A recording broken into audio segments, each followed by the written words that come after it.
नमस्कार. आज आपण आपल्या धाराशिव जिल्ह्याच्या श्री गुरुपूजन उत्सवाच्या या ऑनलाईन बौद्धिक वर्गाकरिता ऑनलाईन उपस्थित आहोत.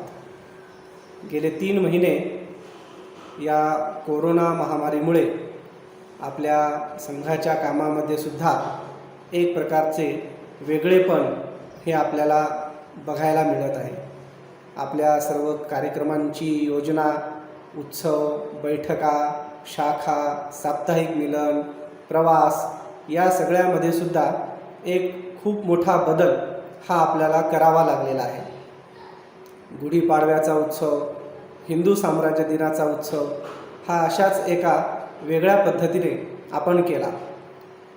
त्याचबरोबर जिल्हा, विभाग आणि प्रांत स्तरावरून आयोजित केलेले विविध प्रकारचे कार्यक्रम आणि उपक्रमही आपण या गेल्या 3 महिन्यामध्ये केले. उदाहरणार्थ, हनुमान जयंतीच्या निमित्ताने शारीरिक विभागाकडून आयोजित केलेला दंड बैठका, जोर बैठका काढण्याचा उपक्रम, तशाच प्रकारे विविध प्रकारचे वेबिनार हे देवगिरी विश्वसंवाद केंद्राच्या माध्यमातून आपण आयोजित करत आहोत. विविध प्रकारच्या साधू संतांचे मार्गदर्शन हे संत संदेशाच्या माध्यमातून, अशाच प्रकारे वेबिनारच्या माध्यमातून हे सर्व समाजापर्यंत देण्याचं आपण काम करतो. तसेच या महामारीमुळे संकटात अडचणीत सापडलेल्या अनेक गरजू लोकांना किराणा, धान्य, साहित्य वाटप, मास्क, सॅनिटायझर, विविध प्रकारच्या वस्तूंचा पुरवठा आणि अनेक प्रकारचे समुपदेशनाचे कार्यक्रम, अशा प्रकारे आपण मदत आणि सेवा कार्य हे प्रत्येक जिल्ह्यामध्ये हे करत आहोत. या सर्व परिस्थितीमध्ये समाजाचा आणि स्वयंसेवकांचा अशा दोन्ही स्तरावरती एक चांगल्या प्रकारे मनोबल टिकवण्याचा हा आपल्या सर्वांचा प्रयत्न आहे. या सगळ्या परिस्थितीमध्ये स्वयंसेवकांचा उत्साह, त्यांची काम करण्याची पद्धत ही लक्षात येत आहेच. यामध्ये एक आणखीन वैशिष्ट्य म्हणजे जिल्ह्यातील प्रत्येक गावापर्यंत संपर्क करण्याची एक आपण निश्चित योजना तयार केलेली आहे. प्रत्येक गावामध्ये एक ग्रामप्रमुख नियुक्त करून त्यांच्या माध्यमातून या सर्व कार्यक्रम उपक्रमांची योजना करणे आणि समाजाला सोबत घेऊन हे सर्व कार्यक्रम करणे, अशा प्रकारची आपली ही योजना आहे. अशी जिल्हा ते प्रांत स्तरापर्यंत ही सर्व ग्रामप्रमुखांची निश्चिती आपण केलेली आहे. या सगळ्याचा परिणाम हा खूप चांगला आपल्याला दिसत आहे. अनेक नवीन लोक, कार्यकर्ते, स्वयंसेवक म्हणून आपल्या कामाशी जोडले जात आहेत. सगळ्यांचा खूप मोठ्या प्रमाणात सहकार्य, सहभाग हा सुद्धा लक्षात येत आहे. आणि अशा या सगळ्या कोरोनाच्या परिस्थितीमध्ये प्रशासनाच्या, शासनाच्या सर्व नियमांचे, निर्देशांचे पालन करून आपण हे सर्व काम करत आहोत. शाखा, साप्ताहिक मिलन हे प्रत्यक्ष जरी बंद असले तरी कुटुंब शाखा, ऑनलाईन शाखा, ई शाखा अशा वेगवेगळ्या माध्यमातून या शाखासुद्धा आपण सुरू ठेवलेल्या आहेत. यापुढे सुद्धा शासनाच्या सर्व नियमांचे पालन करून अशाच प्रकारच्या सर्व कार्यक्रम उपक्रमांचे आपण आयोजन करणार आहोत. आत्ता हा श्री गुरुपूजन उत्सवसुद्धा अशाच प्रकारे हा ऑनलाईन बौद्धिक वर्ग ऐकणे, पाहणे आणि त्यानंतर आपल्या गावामध्ये, वस्तीमध्ये ज्याप्रमाणे स्थानिक कार्यकर्ते त्याची व्यवस्था, नियोजन करतील त्याप्रमाणे प्रत्यक्ष ध्वजाला प्रणाम करून ध्वजासमोरच गुरुदक्षिणा समर्पण हे करावयाचे आहे. त्यानंतर येणारा रक्षाबंधन उत्सव हा सुद्धा अशाच प्रकारे एका वेगळ्या पद्धतीने हा आपण करणार आहोत. संपर्काचा जरी उत्सव असला तरी किती प्रमाणात आणि कशा प्रकारे संपर्क करायचे त्याची ही सूचना ही आपल्याला यथावकाश प्राप्त होईलच. येणाऱ्या सगळ्या परिस्थितीमध्ये आपण सर्वांनी सकारात्मक दृष्टिकोनातून या सर्व परिस्थितीचा सामना करावयाचा आहे. सर्व स्वयंसेवक कार्यकर्त्यांना सोबत घेऊन, तसेच समाजालाही सोबत घेऊन या सगळ्या विविध कार्यक्रम उपक्रमांच्या माध्यमातून एक चांगलं सकारात्मक वातावरण समाजात, देशात निर्माण करून या संकटातून मुक्त होऊन पुन्हा भविष्याकडे आपल्याला वाटचाल करावयाची आहे. आणि अशा प्रकारे या गुरुपूजन उत्सवाच्या निमित्ताने प्रथमच आपल्यासमोर अशा पद्धतीने येण्याची एक संधी ही लाभलेली आहे. प्रत्यक्ष आपल्या सगळ्यांच्या भेटी या लवकरच होतील अशी अपेक्षा करतो. परमेश्वराकडे तशी विनंतीही करतो. आत्ता आपण सर्वजण हा जो बौद्धिक वर्ग आहे हा बौद्धिक वर्ग ऐकणार आहोत. आजचा जो आपल्या जिल्ह्याचा श्री गुरुपूजन उत्सवाचा हा बौद्धिक वर्ग आहे, या बौद्धिक वर्गाचे प्रमुख वक्ते श्री अनिल मधुकरराव जोशी आपल्या पश्चिम क्षेत्राचे बौद्धिक प्रमुख आहेत. आमगाव जिल्हा गोंदिया येथील रहिवासी आहेत. त्यांचं लौकिक शिक्षण MSc कृषी पदवी आणि काही वर्ष त्यांनी प्राध्यापक म्हणून नोकरी केली. नोकरीनंतर ते संघकामामध्ये आता आपल्या पश्चिम क्षेत्राचे बौद्धिक प्रमुख म्हणून काम करत आहेत. यापूर्वी जिल्हा बौद्धिक प्रमुख, विदर्भ प्रांताचे 8 वर्ष बौद्धिक प्रमुख म्हणूनही त्यांनी काम केलेले आहे. आपला जो पश्चिम क्षेत्र आहे यामध्ये महाराष्ट्र, गोवा आणि गुजरात या 3 राज्यांचा समावेश होतो. अशा पश्चिम क्षेत्राचे अनिलजी बौद्धिक प्रमुख आहेत. ते आपल्या आजच्या या बौद्धिकाचे प्रमुख वक्ते आहेत. यानंतर वैयक्तिक गीत होऊन अनिलजींचे बौद्धिक आपण सर्वजण ऐकणार आहोत. धन्यवाद. हिंदू अस्मिता के प्रतीक इस भगवा ध्वज की जय हो. पुण्य प्रसून शाश्वत पवित्र इस भगवा ध्वज की जय हो. हिंदू अस्मिता के प्रतीक इस भगवा ध्वज की जय हो. पुण्य प्रसून शाश्वत पवित्र इस भगवा ध्वज की जय हो. हिंदू अस्मिता के प्रतीक युग युग से इससे सीखा है त्याग और बलिदान. युग युग से इससे सीखा है त्याग और बलिदान. सारी संस्कृति स्नेह सिक्त हो ऐसा सुरभित ज्ञान.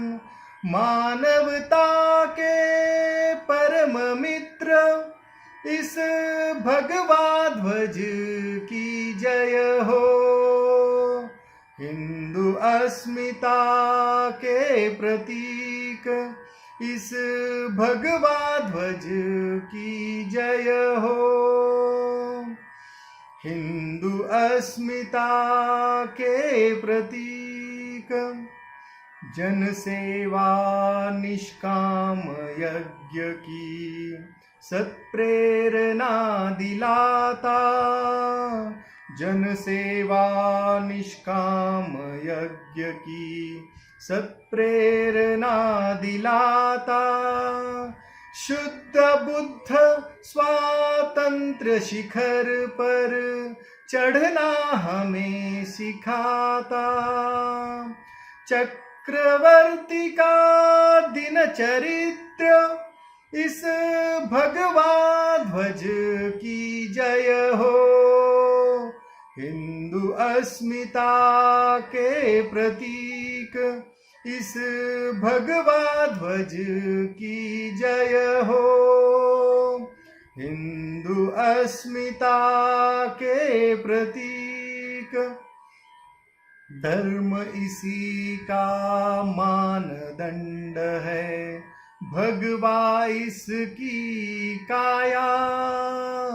धर्म इसी का मानदंड है भगवा इसकी काया. द्वैताद्वैत दर्शनों की है शिक्षा लेकर आया। सौरभ देता अत्र तत्र इस भगवा ध्वज की जय हो। हिंदू अस्मिता के प्रतीक इस भगवा ध्वज की जय हो। पुण्य प्रसूत शाश्वत पवित्र इस भगवा ध्वज की जय हो। हिंदू अस्मिता के प्रतीक इस भगवा ध्वज की जय हो। भगवा ध्वज की जय हो। भगवा ध्वज की जय हो। भारत माता की जय। परम पवित्र भगवा ध्वज, माननीय संघचालक जी, उपस्थित अधिकारी वर्ग व प्रिय स्वयंसेवक बंधूंनो, राष्ट्रीय स्वयंसेवक संघाच्या लक्ष्यपूर्तीसाठी संघाने स्वीकारलेल्या विविध कार्यक्रम आणि उपक्रमाचे एक विशेष महत्त्व आहे व त्यातून प्राप्त होणारा संस्कार देखील वेगवेगळा आहे। त्या पार्श्वभूमीवर राष्ट्रीय स्वयंसेवक संघाच्या या गुरुपौर्णिमा उत्सवाचं महत्त्व काय, हा उत्सव आपल्या या कार्यपद्धतीत का समाविष्ट करण्यात आला, या कार्यक्रमातून स्वयंसेवकांवर संघ काय संस्कार दृढ करू इच्छितो, हे सर्व आपण प्रतिवर्षी या उत्सवाच्या निमित्ताने ऐकत असतो। ऐकणारे आपण ते सर्व असतो, बोलणारा बदलत असतो। आपल्यासारख्या अशा या अनुभवी कार्यकर्त्यांसमोर त्यांनी गुरुपौर्णिमा उत्सवाच्या निमित्तानं या विषयाचं सूक्ष्म चिंतन करून विषयाची मांडणी केलेली आहे। अशा अनुभवी कार्यकर्त्यांसमोर पुन्हा हा विषय का मांडावा असा प्रश्न माझ्यापुढे आहे। त्याचप्रमाणे या विषयातून नवीन काय मांडावं हा देखील प्रश्न माझ्यापुढे आहे। एकदा ऐकलेले विचार पुन्हा का ऐकावे असा प्रश्न जेव्हा श्रोत्यांच्या मनात निर्माण होतो, तेव्हा या प्रश्नाचं उत्तर आपल्याला समर्थ रामदास स्वामी यांच्या दासबोधातील या ओळीतून मिळू शकतं आणि पुन्हा तोच विषय ऐकण्याचं महत्त्व पण आपल्यासमोर प्रस्तुत होऊ शकतं। त्या ओळी आहेत, कर्म केलेची करावे, ध्यान धरिलेची धरावे, विवरलेची विवरावे पुन्हा निरूपण, तैसे आम्हासी घडले, बोललेच बोलणे पडले, काजे बिघडलेच घडले समाधान। एखाद्या प्रवचनामध्ये, एखाद्या बौद्धिक वर्गातून किंवा एखाद्या पुस्तकातून आपण जेव्हा एखादा विचार ऐकतो, तेव्हा तो विचार ऐकल्यानंतर, तो विचार वाचल्यानंतर व्यक्तीच्या मनामध्ये काही चांगले विचार निर्माण होतात, समाधान मिळतं, त्यालाच आपण प्रेरणा म्हणतो। अशा या प्राप्त झालेल्या प्रेरणेमुळे त्या विचारांप्रती तो कार्यकर्ता काम करण्यासाठी प्रवृत्त होतो, त्याची त्या कामावर निष्ठा निर्माण होते। परंतु बाह्य परिस्थितीचा, त्याच्या संसाराचा, संसारामधल्या परिस्थितीचा, कार्यालयामधल्या परिस्थितीचा, समाजामधल्या प्रतिकूल परिस्थितीचा त्या व्यक्तीवर प्रभाव पडत असतो आणि या प्रभावामुळे असं पूर्वप्राप्त झालेलं समाधान, प्रेरणा हळूहळू क्षीण होऊ लागते आणि म्हणून कार्यकर्त्याच्या मनाची स्थिरता व कार्यावरची निष्ठा कायम राहावी यासाठी एकदा ऐकलेले विचार पुन्हा पुन्हा ऐकावे लागतात, त्यांचं स्मरण पुन्हा पुन्हा करावं लागतं। त्याचप्रमाणे मनुष्याचं मन चंचल असल्यामुळे समाजातील अनिष्ट विचारांचा प्रभाव त्याच्या मनावर होत असतो आणि तो विचार त्याच्या मनावर होऊ नये, त्याचे जे सुसंस्कार आहेत ते दृढ ठेवण्यासाठी त्याच गोष्टींचे पुन्हा पुन्हा स्मरण करावे लागते। याकरताच या गुरुपौर्णिमा उत्सवाच्या प्रसंगी या उत्सवाचा समावेश आपल्या कार्यपद्धतीमध्ये पूजनीय डॉक्टरांनी का केला, याचे महत्त्व काय, याचं पुनस्मरण आज आपण या निमित्ताने करणार आहोत. समाजात गुरुपौर्णिमा उत्सव हा मोठ्या उत्साहाने श्रद्धापूर्वक साजरा केला जातो. हिंदू धर्मातील विविध संप्रदायांमध्ये त्या संप्रदायाचे अनुयायी त्या संप्रदायातील श्रेष्ठ पुरुषाला आपला गुरु म्हणून त्या गुरुचं आजच्या दिवशी म्हणजे गुरुपौर्णिमेच्या दिवशी मोठ्या श्रद्धेने पूजन करत असतो आणि त्याला गुरुदक्षिणा आपण समर्पित करत असतो. लोकव्यवहारात शिक्षक, अध्यापक, आचार्य, उपाध्याय या सर्व विद्यादान करणाऱ्या व्यक्तींसाठी पर्याय म्हणून गुरु शब्दाचा उपयोग अधिक प्रचलित आहे. त्यामुळे विद्यादान क्षेत्रामध्ये देखील गुरुपूजन मोठ्या उत्साहानं साजरं केल्या जात असते. गुरुची व्याख्या आपल्या ग्रंथामध्ये केलेली आहे आणि त्या गुरुची व्याख्या करताना त्या ग्रंथात असा उल्लेख आहे की गिरियती अज्ञानंधकारम इति गुरुः. शिष्याच्या जीवनातील अज्ञानाचा अंधार दूर करून शिष्याला त्याच्या लक्ष्यापर्यंत पोहोचविण्यासाठी मार्गदर्शन करतो तोच गुरु होय. अशा या गुरुप्रती शिष्याच्या मनामध्ये कशी भावना असते, कसे विचार असतात, कशी श्रद्धा असते आणि ती असतेच. त्या श्रद्धेविषयी या संस्कृतच्या ओळीमध्ये तो उल्लेख केलेला आहे. यस्य देवो परा भक्ती यथा देवे तथा गुरु. आपल्या धर्मात सांगितल्याप्रमाणे गुरु व परमात्म्याच्या प्रती सारखीच श्रद्धा असली पाहिजे आणि म्हणून जशी आपली श्रद्धा ईश्वरावर असते तशीच श्रद्धा, तशीच भक्ती आपल्या गुरुवर पण असली पाहिजे. आणि या गुरुवरील श्रद्धा आणि भक्तीमुळे त्या गुरुच्या शिष्याच्या मनामध्ये असणारी जी भावना आहे ती भावना तो शिष्य आपल्या या ओळींमधून व्यक्त करतो. गुरुर्ब्रह्मा गुरुर्विष्णू गुरुर्देवो महेश्वरा गुरु साक्षात परब्रह्म तस्मै श्री गुरुवे नमः. गुरु व परमात्म्याची महानता सारखीच आहे, पण वास्तविक प्रश्न असा आहे की या पृथ्वी तलावर परब्रह्माच्या तुलनेचा व्यक्ती सापडणं कठीण आहे आणि मग अशा परमात्म्याच्या परब्रह्माच्या तुलनेचा गुरु प्राप्त करून घेण्यासाठी त्याची योग्य निवड करावी लागते, काळजीपूर्वक निवड करावी लागते. ती करण्यासाठी त्याचा पूर्ण अभ्यास आणि पूर्ण माहिती करणं आवश्यक आहे. अन्यथा पश्चाताप करण्याची पाळी त्या शिष्यांवर, अनुयायावर येत असते. वर्तमान काळात आपण बघतो की अशा अनुयायांनी आपल्या गुरुची निवड करताना थोडी चूक केल्यामुळे त्यांना पश्चाताप करण्याची पाळी आली, असे अनेक उदाहरण आपल्या समोर दिसत असतात.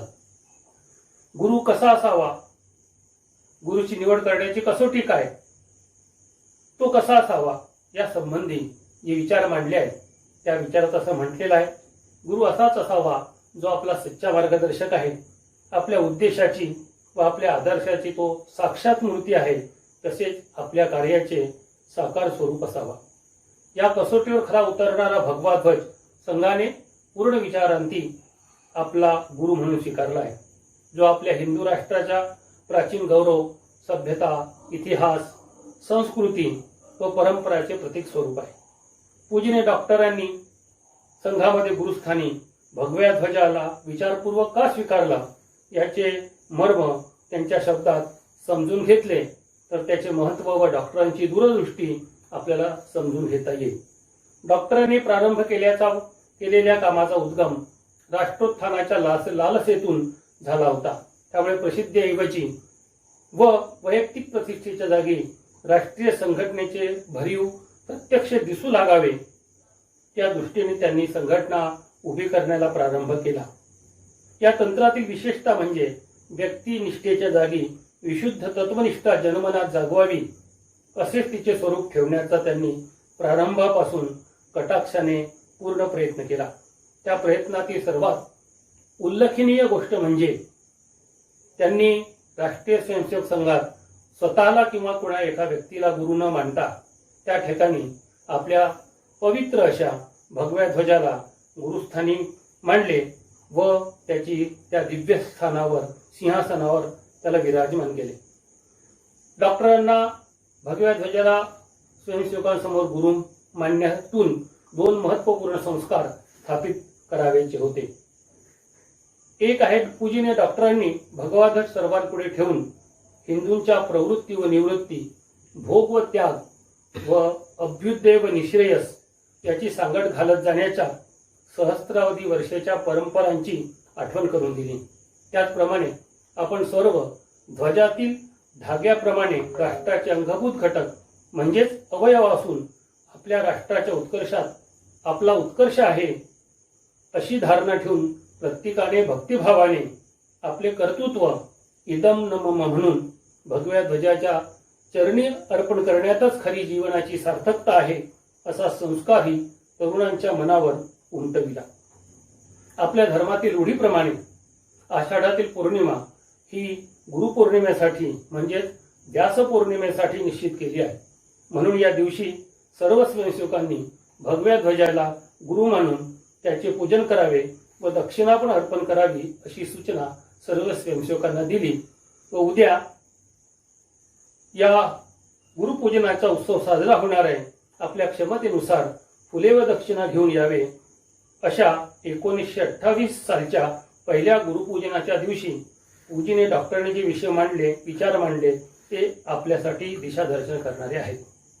पूजनीय डॉक्टर म्हणाले, राष्ट्रीय स्वयंसेवक संघात कोणत्याही व्यक्तीला गुरु न मानता पवित्र भगव्या ध्वजाला गुरु आपण मानतो. याचे कारण म्हणजे भगवाध्वज हे तत्व असून ते अढळ आहे. तो ध्वज पाहिल्याबरोबर राष्ट्राचा संपूर्ण इतिहास, संस्कृती आणि परंपरा आपल्या डोळ्यासमोर उभ्या राहतात. जो ध्वज पाहिल्याबरोबर मनामध्ये भावना उचंबळून येतात व विशिष्ट स्फूर्तीचा संचार मनात होतो, तो आपला भगवा ध्वजच आपल्या हिंदुत्वाचे प्रतीक म्हणून संघ गुरुस्थानी मानतो. व्यक्ती स्खलनशील असल्यामुळे व्यक्तीला गुरु मानणे धोका आहे. कारण माणूस सदैव भिन्न भिन्न प्रकारच्या परिस्थितीने घेरला असतो. त्याला सुखदुःखाच्या अनेक प्रसंगातून जावे लागत असते. त्यावेळेस अशा सर्व परिस्थितीवर मात करण्यासाठी तो असमर्थ असतो आणि त्यामुळे त्याच्या जीवनामध्ये अशा प्रकारचे विचारातून स्खलन किंवा अधःपतन होण्याची संभावना निश्चितच असते. याचे चांगले उदाहरण म्हणजे एक चांगले देशभक्त होते. आपल्या या राष्ट्रकार्यामध्ये त्यांनी आपलं संपूर्ण आणि जीवन रचना करून जीवन अर्पण केलं होतं. मोठ्या पुढाकाराने ते आपल्या या देशकार्यामध्ये लागले होते. परंतु दुर्दैवाने त्यांच्या पत्नीचा देहांत झाला आणि देशकार्यामध्ये व्यस्त असल्यामुळे त्यांच्या मुलाकडे दुर्लक्ष होऊ लागलं. म्हणून मुलांची देखभाल व्हावी, मुलांकडे लक्ष बरोबर ठेवता यावं म्हणून त्यांनी एका विधवा स्त्रीला त्या मुलांच्या देखभाल करण्यासाठी त्यांची नियुक्ती केली. ते जे गृहस्थ होते ते आध्यात्मिक प्रवृत्तीचे होते, धार्मिक प्रवृत्तीचे होते आणि सदैव दासबोधाचं आणि वाचन मनन पण करत होते. पण त्यांच्या मनात असा विचार आला की देशकार्यासाठी मार्गदर्शन करणारा असा जो दासबोध ग्रंथ आहे, त्या दासबोध ग्रंथातून आपल्याला अधिक ज्ञान प्राप्त होऊ शकेल. आणि म्हणून संसारातून बाजूला जाऊन ज्या ठिकाणी रामदास स्वामी दासबोधाची निर्मिती केली त्या ठिकाणी 12 वर्ष तप करत दासबोधाचं सूक्ष्म चिंतन केलं. अशा प्रकारच्या 12 वर्षाचा तप संपल्यानंतर पुन्हा ते आपल्या संसारामध्ये आले आणि संसारामध्ये लक्ष घालू लागले आणि लवकरच त्या मुलांकडे देखभाल करणाऱ्या विधवा स्त्रीसोबत विवाह करते झाले. अशा प्रकारे कितीही तप केल्यानंतर शुकासारिके पूर्ण वैराग्य ज्याचे अशा दासबोधातील त्या ओळीचं सूक्ष्मचिंतन केल्यानंतर देखील मनुष्याच्या जीवनामध्ये अशा प्रकारची स्थिती निर्माण होऊ शकते. व्यक्ती स्खलनशील असल्यामुळे व्यक्तीला गुरु मानणे धोका आहे हा विचार आपल्या हिंदू समाजातील शीख संप्रदायामध्ये आढळतो. पराक्रमी शिखांचे 10वे गुरु गोविंद सिंग यांनी आपल्या या पंथातील गुरु परंपरेला विराम दिला आणि विराम दिल्यानंतर सर्व शिष्यांना आदेश दिला यानंतर कुठल्याही व्यक्तीला गुरु न मानता आपल्या पवित्र धर्म ग्रंथाला म्हणजेच गुरु ग्रंथ साहेबाला गुरु मानावे. ग्रंथ मानियो गुरु अशी घोषणा केली. व्यक्तीऐवजी एखाद्या प्रतीकाला गुरु मानण्याच्या या हिंदू परंपरेलाच स्वीकार करत संघाने भगव्या ध्वजाला गुरुस्थानी मानून त्याची पूजा गुरुपौर्णिमेला करणे प्रारंभ केले. गुरुपूजनाच्या सोबतच गुरुच्या चरणी गुरुदक्षिणा अर्पण करण्याची आपल्या संस्कृतीमध्ये प्राचीन परंपरा आहे. तो समर्पणाचा संस्कार निर्माण करण्यासाठी राष्ट्रीय स्वयंसेवक संघात पूजनीय डॉक्टरांनी विचारपूर्वक गुरुदक्षिणेचा कार्यक्रमाला प्रारंभ केला. ते म्हणत असत, राष्ट्रीय जीवनासाठी समर्पण भाव निर्माण करणारा संस्कार म्हणजे गुरुदक्षिणा कार्यक्रम आहे. या गुरुदक्षिणा कार्यक्रमाचा प्रारंभ संघाच्या कार्यपद्धतीत समाविष्ट करण्यामागची पार्श्वभूमी डॉक्टरांच्या विचारातून आपल्याला स्पष्ट होऊ शकते. तत्वनिष्ठेला दृढता आणण्यासाठी डॉक्टर आणि प्रयत्नशील होते. स्वयंसेवकांमध्ये व्यक्तिनिष्ठेपेक्षा तत्वनिष्ठा निर्माण व्हावी यासाठी ते तशा प्रकारचे संस्काराचे कार्यक्रम पण करत होते. परंतु आपल्या या संघटनेसाठी, वाढत्या संघटनेसाठी लागणारे धन कशा पद्धतीने उभे करावे हा प्रश्न सुद्धा त्यांच्यापुढे होता. त्यांची मनमिळावी वृत्ती व त्यांचा लोकसंग्रही स्वभाव यामुळे त्यांनी धनाची अपेक्षा व्यक्त केल्यानंतर हा म्हणता त्यांच्या मित्राकडून धन प्राप्त होत असे आणि संघटनेसाठी लागणारा खर्च हा भागत पण असे. परंतु अशा या राष्ट्रव्यापी संघटनेच्या बांधणीसाठी अशा प्रकारची चालचलाऊ पद्धत उपयोगी नाही आणि याकरिता त्यांच्या मनामध्ये सदैव हा विचार सुरू असे. संघटनेसाठी लोकांजवळ पैशाची याचना करताना स्वतःच्या मनाला संकोच व कमीपणा वाटतो व डॉक्टरांच्या संघाला मदत करताना संघटनेवर आपण मोठे उपकार करीत आहोत अशी भावना सहाय्य देणाऱ्याच्या मनात डोकावण्याची शक्यता असल्यामुळे या कल्पनेने डॉक्टरांच्या मनामध्ये आणि अस्वस्थता निर्माण होत असे. याचना न करता देशव्यापी संघटनेला लागणारे धन राष्ट्रीय स्वयंसेवक संघाला कसे अव्याहत मिळत राहील यासाठी ते विचार करत होते. त्यांचा विचार होता, श्रावण महिन्यात ज्याप्रमाणे अंगणातील पारिजात झाडाला थोडेसे हलविल्यानंतर सुकोमल व सुगंधी अशा फुलांची जितक्या सहजतेने पखरण होते, त्याप्रमाणे एखाद्या संस्थेला लोकांच्या मनातील आत्मीयतेने आणि भक्तीने द्रव्य मिळाले तर ते संस्थेच्या व द्रव्य देणाऱ्याच्या दृष्टीने समाधानाचे व हितकारक ठरते. आणि हे गोष्ट आत्मीयता व भक्ती यातूनच साध्य होऊ शकते हे डॉक्टरांनी हेरले होते. आणि अशाच आत्मीयता आणि भक्तीची, उत्कट आत्मीयतेची जोपासना त्यांनी संघरूपाने चालविली होती व आपणा सर्वांना त्यांनी मंत्र दिला, शुद्ध सात्विक प्रेम अपने कार्य का आधार आहे. देणाऱ्याच्या मनामध्ये प्रसन्नता व समाधान उत्पन्न करून संघाचा धनकोश पुष्ट करणारी अशी गुरुदक्षिणेची पद्धत, संघटनेला लागणारे धन याचना न करता देशव्यापी संघटनेला लागणारे धन राष्ट्रीय स्वयंसेवकाला आजपर्यंत अव्याहत मिळत आहे हेच मर्म म्हणून सांगता येईल. डॉक्टरांच्या संघटन कौशल्याची निशाणी आहे. गुरुदक्षिणेच्या या कार्यक्रमामध्ये धनाचं समर्पण का करावं असा प्रश्न पण येतो. पूजा करून धनरूपात दक्षिणा अर्पण करणे त्या समर्पण भावनेचे भौतिक स्वरूप आहे. स्वार्थासाठी उपयुक्त व संसारातील सर्व उपभोग वस्तू ज्याद्वारे प्राप्त होतात अशी ती वस्तू आहे धन. अशा या महत्वपूर्ण वस्तूचे गुरुला समर्पण करणे तरच ती समर्पणाची भावना स्पष्ट करणारे प्रतीक होय. त्यात होणारी प्रतिवर्षी वाढ ही सुद्धा मनाच्या समर्पणात झालेल्या वाढीचे प्रतीक होय. संघकार्यासाठी धन स्वीकारताना त्या व्यक्तीची संघकार्यावर आत्मीयता व भक्ती असणे आवश्यक आहे. जर कोणी म्हणत असेल की संघ कार्यासाठी पैशाची आवश्यकता आहे, माझ्याकडून पाहिजे तेवढे पैसे घेऊन जा, परंतु मी पूजेला येणार नाही, तर अशी भिक्षा संघाला स्वीकारली जात नाही. भिक्षा मागणे हा आमचा धर्म नाही. संघाचे काम काही पैशाने वाढले नाही, तर संघ स्वयंसेवकाचे संघ कार्यावरील दृढनिष्ठा, श्रद्धा, तपस्या, त्यांनी संघ कार्यासाठी केलेले कष्ट यामुळे वाढलेले आहे. संघाचे कार्यकर्ते व प्रचारक ज्या ज्या ठिकाणी गेले तेथे लोकांनी त्यांचा व्यवहार पाहून त्यांच्या शब्दावर विश्वास ठेवून आपले जीवन निर्माण करण्याचा प्रयत्न केला, अशा कार्यकर्त्यांच्याच कष्टामुळे आपले संघकार्य वाढलेले आहे. गुरुदक्षिणेच्या संदर्भामध्ये एक सिद्धांत मांडला जातो की गुरुदक्षिणा प्राप्त करणे हा गुरुचा अधिकार आहे. पण गुरुची शिष्याकडून धनरूपात दक्षिणा प्राप्त करणे अशी अपेक्षा नव्हती. प्राचीन काळामध्ये शिक्षा ही निःशुल्क दिली जात असे. एवढेच नव्हे तर शिष्याची निवासाची, भोजनाची, वस्त्राची सुद्धा निःशुल्क व्यवस्था त्या गुरुकुलाद्वारे होत असे आणि समाज पण याकडे लक्ष ठेवत असे की या अशा प्रकारच्या शिष्यांची सर्व व्यवस्था होण्यासाठी समाज पण त्याला, या गुरुकुलाला धन प्रदान करत असे.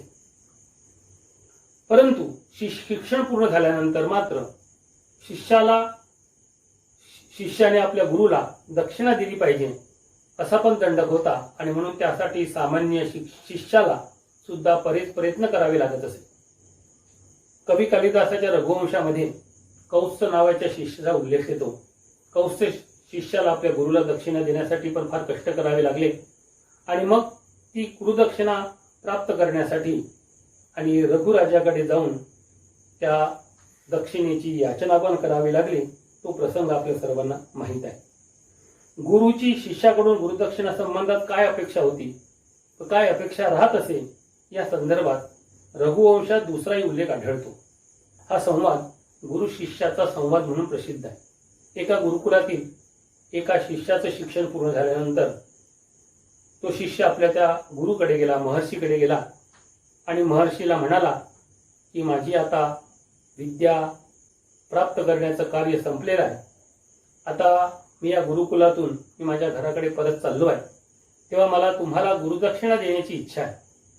तो म्हणतो, समाप्तेन विद्या मया महर्षी विज्ञापितो तू कुर्भू तू गुरुदक्षिणाय.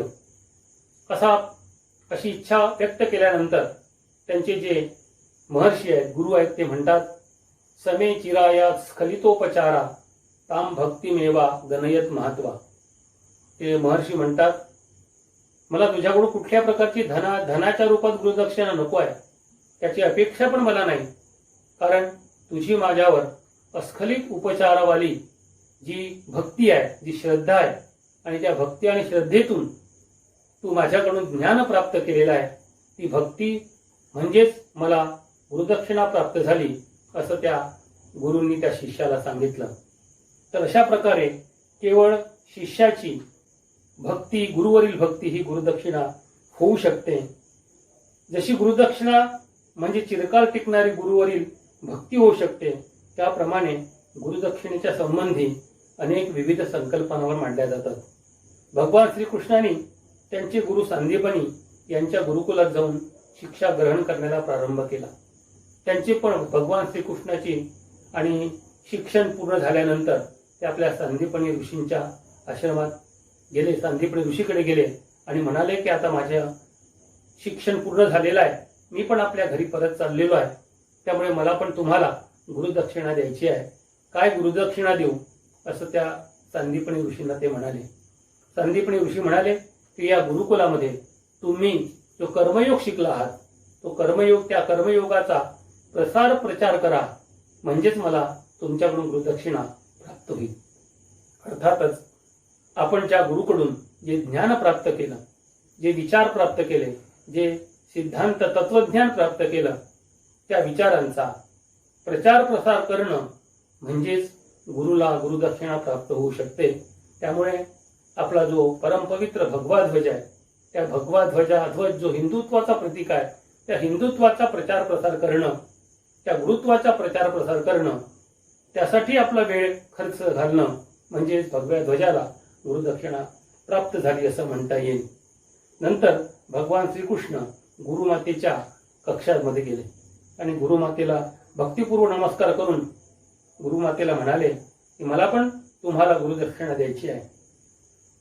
तेव्हा गुरुमाता म्हणाल्या की माझा जो पुत्र समुद्रामध्ये मृत पडलेला आहे, तो पुत्र मला परत द्या. आणि म्हणून गुरुमातेला गुरुदक्षिणा देण्यासाठी समुद्रात त्यांनी प्रवेश केला त्यांच्या मुलाला जिवंत केलं आणि असा जिवंत मुलगा त्यांना परत सोपविला.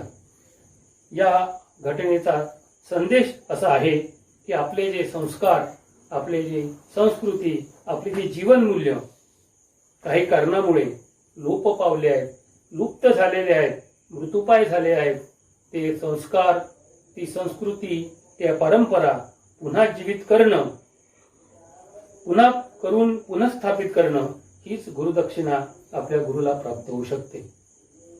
काही लोकांमध्ये गुरुला गुरुदक्षिणा, अधिकाधिक गुरुदक्षिणा दिल्याचा अहंकार नकळत निर्माण होण्याची शक्यता असते. पण गुरुला किती गुरुदक्षिणा दिली तरी त्याच्या ऋणातून मुक्त होता येत नाही. आणि अधिकाधिक म्हणूनच अधिकाधिक गुरुदक्षिणेची मर्यादा पण नाही. जेवढी गुरुदक्षिणा दिली तेवढी ती कमीच असते. या संदर्भात सुद्धा एक संदर्भ आर्य चाणक्याने सांगितला आहे, तो असा: एकमेवाक्षरम यस्तु गुरु शिष्य प्रबोधयेत पृथिव्याम नास्ति तद्द्रव्यम यद दत्वात न नृणो भवत. एखाद्या गुरुने आपल्या शिष्याला एका अक्षराचं जरी ज्ञान दिलं असेल तरी त्या गुरुच्या ऋणातून मुक्त होता येत नाही. आणि या पृथ्वीतलावर असं एकही द्रव्य नाही की त्या द्रव्य दिलातून आपण त्या गुरुच्या ऋणातून मुक्त होऊ शकतो. आणि आपल्याला सर्वांना तर माहीतच आहे की जो भगवा ध्वज, त्या भगवा ध्वजाला गुरु म्हणून राष्ट्रीय स्वयंसेवक संघाने जी राष्ट्रव्यापी संघटना उभारली, या संघटनेच्या बळावर आज भारतातच नव्हे तर संपूर्ण जगामध्ये आणि हिंदुत्वाचा गौरव वाढलेला आपण बघतो. हिंदुत्वाचा गौरव वाढल्यामुळे आपल्या सर्वांची प्रतिष्ठा आपण वाढलेली पण आपण अनुभव करतो. अशा या संपूर्ण जगामध्ये आपल्या प्रतिष्ठा वाढविणाऱ्या भगव्या ध्वजाला आपण कितीही गुरुदक्षिणा अर्पण केली तरी ती कमीच आहे. वर्षभरामध्ये एका वेळेस पूजन करून गुरु धनस्वरूपात दक्षिणा देणे पर्याप्त नाही. संघकार्यासाठी धन देऊन सर्व काही झाले या प्रकारची भावना ठेवणे योग्य नाही. ती समर्पण भावनेची पूर्तता देखील नाही. आणि संघकार्यासाठी प्रत्येक स्वयंसेवकाचे समग्र समर्पण झाले पाहिजे आणि स्वयंसेवकांनी या समग्र समर्पणाकडे वाटचाल केली पाहिजे. प्रश्न असा येतो की समग्र समर्पणाची संकल्पना काय आहे? ते जीवनाचे समग्र समर्पण समजून घेण्यासाठी एक छोटीशी प्रार्थना उपयुक्त ठरू शकते असे मला वाटते. ती छोटीशी प्रार्थना आपल्या सर्वांना माहीत आहे. कायेन वाचा मनसेंद्रियर्वा बुद्ध्यात्मनामा प्रकृती स्वभावात करोमि यद्यत् सकलम परस्मै नारायणाची समर्पयामी. याचा अर्थ तो भक्त म्हणतो, हे भगवान, मला आपल्या कृपेमुळे जे काही प्राप्त झालेले आहे ते शरीराचे, मनाचे, बुद्धीचे, वाणीचे, इंद्रियांचे आणि प्रकृती दत्त स्वभावाचे समर्पण तुझ्या चरणी करतो. अशा प्रकारे केलेले विविधांगी समर्पण हे उच्च कोटीचे समर्पण होय, समग्र समर्पण आहे. आपल्या हिंदू संस्कृतीमध्ये अशा समग्र समर्पणाचे अनेक उदाहरण, आदर्श पाहायला मिळतात. जसे ऋषी परंपरेतील दधीची ऋषी, ज्यांनी आपल्या राष्ट्राच्या रक्षणासाठी आपल्या संपूर्ण देहाला झिजवून आपल्या अस्थी या शस्त्र बनवण्यासाठी आणि उपलब्ध करून दिल्या. शिष्य परंपरेतील एकलव्य, भारत मातेला स्वतंत्र करण्यासाठी कार्य करणारे क्रांतिकारक असोत वा समाजाच्या, देशाच्या, धर्माच्या रक्षणासाठी सर्वस्व समर्पण करणारे स्वयंसेवक होतो, अशी अनेक उदाहरणं देता येतील. त्यातील एक क्रांतिकारक अविनाश चक्रवर्ती, यांच्यावर माणिकलाल बमकांडचा आरोप लावला गेला. केस चालली, शासकीय नोकरीतून काढले गेले आणि जेलमध्ये पण त्यांना कारावास भोगावा लागला. कारावास संपल्यानंतर त्यांनी त्यांचे मित्र क्रांतिकारक सुभाषचंद्र डे सोबत महाजन ट्रेडिंग बँक काढली आणि त्यांच्या या बुद्धी कौशल्यामुळे ती बँक भरपूर वाढली, भरभराटीला गेली, भरपूर पैसा पण त्यांना प्राप्त होऊ लागला. परंतु अशा या सगळ्या परिस्थितीमध्ये स्थिरता आल्यानंतर त्यांना असं कळलं की आपल्या या भारताला स्वतंत्र करण्यासाठी जे क्रांतिकार्य चाललेलं आहे त्या क्रांतिकार्याला पैशाची कमतरता भासते आहे. पैसा आणि म्हणून ते स्वतः भूपेंद्रनाथांजवळ गेले, जे भूपेंद्रनाथ त्यावेळेस क्रांतिकारकांचे नेतृत्व करत होते. आणि त्या भूपेंद्रनाथाजवळ जाऊन म्हणाले, काय देशकार्यासाठी पण पैशाचा अभाव होऊ शकतो? आपल्याला माहित नाही का की माझ्याजवळ किती पैसा आहे? जेवढा पैसा पाहिजे तेवढा घेऊन जा. आणि माझ्यापाशी असणारा पैसा कोणत्या कामाचा? आणि म्हणून त्यांच्याजवळ असलेले त्या काळचे 80,000 संचित रुपये 80,000 रुपये क्रांतिकार्यासाठी समर्पित करून दिले. आणि स्वतंत्र आंदोलनात पुढे बँक न चालवता स्वतःला पण समर्पित करून टाकले. समर्पणाचे वेगवेगळे प्रकार व वेगवेगळे स्तर आहेत असे म्हटले जाते. आपल्या प्रार्थनेत म्हटले आहे, पतत्वेशकायो नमस्ते नमस्ते. माझे भारत भूमी ही माझी काया तुझ्यासाठी कामी हो. हा एक संकेत आहे. जेव्हा आपण म्हणतो माझे शरीर मातृभूमीच्या कार्यासाठी कामात यावे, त्याचा अर्थ केवळ शरीरापर्यंत मर्यादित नसून शरीर केवळ जीवनाचे भौतिक प्रतीक आहे. म्हणून म्हटले आहे, शरीर माध्यम खलु धर्म साधनम.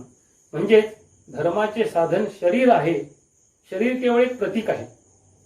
म्हणून पतत्वेशकायो नमस्ते नमस्ते हे ओळ केवळ शरीराच्या संदर्भात नाही, तर संपूर्ण जीवनासाठी आहे. जीवनाचे विविध स्तर आहेत आणि समर्पण सर्व स्तरावर झाले पाहिजे. आपल्याकडे तन मन धनपूर्वक समर्पण करावं असा पण एक विचार मांडला जातो. तो आपण समजावून पण घेतला आहे आणि त्यानुसार संघ कार्यासाठी आपण वेळ देत आहोत. त्यासाठी आपल्या जीवनाची तशी आपण रचना पण केली आहे. संघाचं कार्य आपण मनपूर्वक करत आहोत आणि प्रतिवर्षी संघ कार्याला कुठल्याही प्रकारची धनाची कमतरता पडू नये म्हणून आवश्यकतेप्रमाणे गुरुपौर्णिमेच्या दिवशी भगव्या समोर गुरुदक्षिणा आपण अर्पण करीत आहोत. अधिकाधिक धन समर्पित पण करत आहोत. परंतु केवळ तनमन धनाचे समर्पण पुरेसे नाही, तर त्याच्या पुढे जाऊन संघटनेसाठी उपयुक्त अशा 3 समर्पणाच्या संकल्पनाचा थोडा विचार व्हावा असे वाटते. त्यातील श्लोकामधला जो एक शब्द आहे कायेन वाचा, तो वाचा म्हणजे वाणी. तर वाणीचे समर्पण सुद्धा आपल्या संघटनेसाठी आपण केलं पाहिजे अशी पण एक संकल्पना आहे. प्रश्न पडतो की हे काय आहे? असंही काही समर्पण असतं का? जरूर असतं आणि ते आपल्या संघटनेसाठी आणि कार्यकर्त्यांसाठी हितकारकही पण आहे. यासाठी सगळ्यात पहिले आपल्याला समजून घ्यावं लागेल की वाणी कशी प्राप्त होते. व्याकरणकार पाणिनी यांनी वाणीच्या उद्गमाविषयी एक सिद्धांत सांगितला आहे. आत्मा बुद्धया समेत्यार्थान मनोयुक्त विविक्षया. याचा अर्थ जेव्हा आत्म्याला काही सांगायचं असते, सांगायची इच्छा होते, तेव्हा तो आपल्या बुद्धीद्वारे जे सांगायचे आहे त्या संबंधी त्याचे तात्पर्य, अर्थ, भाव याचा समन्वय साधून त्या आधारे मनाला प्रेरित करतो आणि मनाच्या द्वारे मग मुखातून आपली वाणी प्रस्फुटित होत असते. याचा अर्थ असा नाही की वाणी म्हणजे मनुष्याच्या मुखातून निघणारा केवळ आवाज आहे. त्या पाठीमागे एक मोठी अर्थपूर्ण प्रक्रिया आहे व याचा आपल्याला गंभीरतेने विचार करावा लागेल. तेव्हा ध्येयनिष्ठ स्वयंसेवकांच्या जीवनात वाणी समर्पणाचं महत्त्व समजेल. एखादा ध्येयनिष्ठ स्वयंसेवक बोलतो तेव्हा तो पहिल्यांदा विचार करतो की मला काय बोलायचं आहे, कुठला विषय मांडायचा आहे, कुठल्या परिस्थितीमध्ये बोलायचं आहे आणि मग त्या बोलण्यासाठी अशा योग्य परिणामकारक शब्दांची तो योजना करतो व त्यानुसार त्याच्या मुखातून सावधपणे शब्द निघतात. ध्येयवादी कार्यकर्ता जेव्हा आपल्या संघटनेला आपल्या वाणीचे समर्पण करतो तेव्हा बोलताना किती काळजी घेतो याचे उदाहरण प्रत्यक्ष परमपूजनीय गुरुजींचे आहे. संघबंदीच्या काळात म्हणजे आणीबाणीच्या काळामध्ये गुरुजींनी संघावरील बंदी उठवावी यासाठी सरकारकडे पत्रव्यवहार प्रारंभ केला. पत्रव्यवहार प्रारंभ केल्यानंतर पत्र लेखनामध्ये त्यांनी जेव्हा पत्र लिखायला सुरुवात केली तेव्हा त्याच्यामध्ये त्यांनी एक वाक्य फार काळजीपूर्वक लिहिले आणि ते वाक्य होते, आय अँड माय फॉर्मर को वर्कर्स. त्यावेळेस संघ विसर्जित झाला होता आणि संघ विसर्जित झाल्यामुळे त्यावेळेस ते सरसंघचालकही नव्हते आणि अन्य स्वयंसेवक त्यांचे सहकारी पण नव्हते. या आय अँड माय फॉर्मर को वर्कर्स या वाक्यामधल्या एकेका शब्दामध्ये फार मोठा आणि संकेत लपला आहे. वर्कर नाही को वर्कर असा शब्द त्यांनी वापरला. अर्थात आम्ही जेव्हा संघात एक टीम म्हणून काम करतो तेव्हा हे माझे वर्कर नाहीत तर को वर्कर आहेत, म्हणजे ते माझे सहकारी आहेत. म्हणून गुरुजींनी पत्रात सावधपणे वाक्य लिहिले, आय अँड माय फॉर्मर को वर्कर्स. आणि संघ विसर्जित झाल्यामुळे ते आता मी सरसंघ चालक नाही आणि ते माझे सहकारी नाहीत आणि म्हणून फॉर्मर को वर्कर्स असा शब्द त्या पत्रामध्ये वापरला.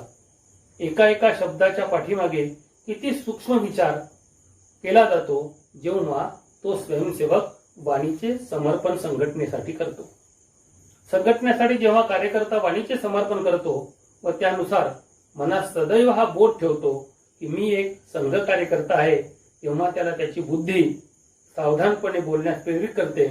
बोलताना काय बोलावे, काय बोलू नये, कोणत्या शब्दांचा प्रयोग करावा, हा विवेक व वाणीचा विधिनिषेध पण त्यातून निर्माण होतो. वाणी समर्पण एवढेच, बुद्धीच्या समर्पणाचे पण तेवढेच महत्व आहे. बुद्धिजीवी वर्गाला या संदर्भात काळजीपूर्वक विचार करावा हवा. याचे चांगले उदाहरण म्हणजे लोकमान्य टिळकांचे देता येईल. आपल्या सर्वांना माहीत आहे की लोकमान्य टिळक हे जगातील पारंगत अशा 10 गणितज्ञ आणि ज्योतिष्य शास्त्रीपैकी एक होते.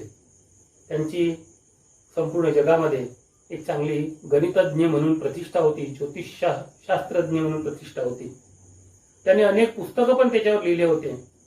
त्या पुस्तकातील एक पुस्तक आहे आर्किटेक्ट होम्स इन वेदास. या पुस्तकाचे अध्ययन केल्यानंतर जर्मनीचे एक विख्यात गणिताचे प्राध्यापक त्यांना भेटले आणि ते म्हणाले, लोकमान्यजी, जर आपण गणिताचे प्राध्यापक झाले असतात तर आपल्या या बुद्धीचा उपयोग जगातील गणिताला समृद्ध करण्यासाठी झाला असता. परंतु आपण भारताच्या स्वातंत्र्य युद्धामध्ये आपलं योगदान दिल्यामुळे संपूर्ण जग आपल्या या गणिताच्या योगदानापासून वंचित झालेलं आहे. हे म्हटल्याबरोबर लोकमान्य टिळकजी त्यांना म्हणाले की भविष्यात गणिताला योगदान करणारे अनेक पारंगत लोक जगाला मिळतील आणि जगातल्या गणिताला समृद्ध पण करत राहतील. परंतु आज माझ्या देशाला स्वतंत्र करण्यासाठी माझी अधिक गरज आहे. याकरिता मी माझ्या संपूर्ण जीवनाची रचना अशा पद्धतीने या स्वातंत्र्य लढ्यामध्ये आपलं सामर्थ्य समर्पित करण्यासाठी केलेलं आहे आणि पूर्ण शक्तीने त्यांनी स्वतःला या स्वातंत्र्य युद्धामध्ये समर्पित केलं. पुन्हा गणित आणि ज्योतिषशास्त्राकडे वळून पण पाहिले नाही.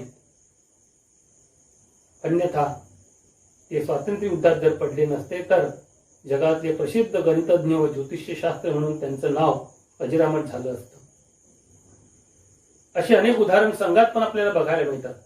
पूजनीय डॉक्टरांपासून तर आजपर्यंत चालत आलेली आपली सरसंघचालक परंपरा देखील बुद्धीच्या या समर्पणाचे उत्तम उदाहरण आहे. चांगलं उदाहरण आपले माननीय यादवराव जोशी. माननीय यादवराव जोशी एक चांगले गायक होते, परंतु पूजनीय डॉक्टरांचा त्यांच्याशी संपर्क आला. संघामध्ये ते सम्मिलित झाले आणि संपूर्ण जीवनाची रचना त्यांनी संघासाठी समर्पित केली. जर ते संघात आले नसते तर आपल्या भीमसेन जोशी सारखे प्रसिद्ध गायक आणि झाले असते. अशा पद्धतीने एक उत्तम उदाहरण आपल्या बुद्धीच्या समर्पणाचे आपल्याला देता येईल. वाणीच्या समर्पण, बुद्धीच्या समर्पणासोबतच जन्मजात गुणांचं समर्पण पण करावं लागत असतं. समर्पणाच्या या प्रार्थनेत प्रकृती स्वभावता असा शब्द आहे. प्रकृती स्वभाव म्हणजे काय तर जन्मजात गुण. आपल्या पालकांकडून आलेले, आपल्या वंशाकडून आलेले, आपल्या रक्तातून आलेले काही गुण असतात, तसे दोषही असतात. याबद्दल खूप अधिक सांगण्याची आवश्यकता नाही. परमपूज्य गुरुजींच्या संबंधात आपल्याला सांगायचं झालं तर आपण सर्वांनी ऐकलं आहे की क्रोध ही त्यांची जन्मजात प्रकृती होती, परंतु ती संघटनेला बाधक आहे म्हणून संघस्थापनेची पूर्वतयारी म्हणून त्यांनी त्या क्रोधाचे समर्पण आपल्या भगव्या ध्वजाच्या चरणी केले. क्रोध सोडला, क्रोधावर विजय मिळवला, हे प्रकृती स्वभावाचे समर्पण आहे. म्हणून संघटनेला हानिकारक अशा सर्व दोषांचं समर्पण आपल्या गुरुचरणी आपण केलं पाहिजे, ही संघटनेसांची आवश्यक बाब आहे. अन्यथा हा माझा जन्मजात स्वभाव आहे म्हणून मी जसा आहे तसा राहीन असं म्हणणं म्हणजे प्रकृती स्वभावाचं समर्पण नव्हे. अजून एक संकल्पना समर्पणाच्या संदर्भात सांगितली जाते की आपल्या हिंदू संस्कृतीमध्ये असं म्हटलं जातं की परमेश्वराच्या कृपेने जे काही आपल्याला प्राप्त झाले ते सर्व परमेश्वराच्या चरणी अर्पण केलं पाहिजे. आपल्या हिंदू संस्कृतीत कुठलेही पूजन किंवा कोणतेही धार्मिक कार्याचं फल परमेश्वराला समर्पित करण्याचा दंडक आहे. म्हणून पूजनाच्या शेवटी भगवान विष्णू प्रियतान मम तत्सत ब्रह्मार्पण मस्तू म्हणून पाणी सोडलं जातं. म्हणून आपल्या या भगव्या ध्वजाकडून, परब्रह्म स्वरूपी भगव्या ध्वजाकडून आपल्याला जे काही प्राप्त झालेलं आहे ते सर्व आपल्या या भगव्या ध्वजाला आपण समर्पण करावं, अशी पण एक अपेक्षा यामध्ये आहे. अशा समर्पणाचे विविध आयाम आहेत. समर्पणाचा या समग्रतेला व्यवस्थित समजून आपल्या जीवनात आपल्या संघटनेसाठी जी काही आपल्यात कार्यकर्ता म्हणून कमतरता जाणवते तिला ठीक करावी ही प्रार्थना करून इथेच थांबतो.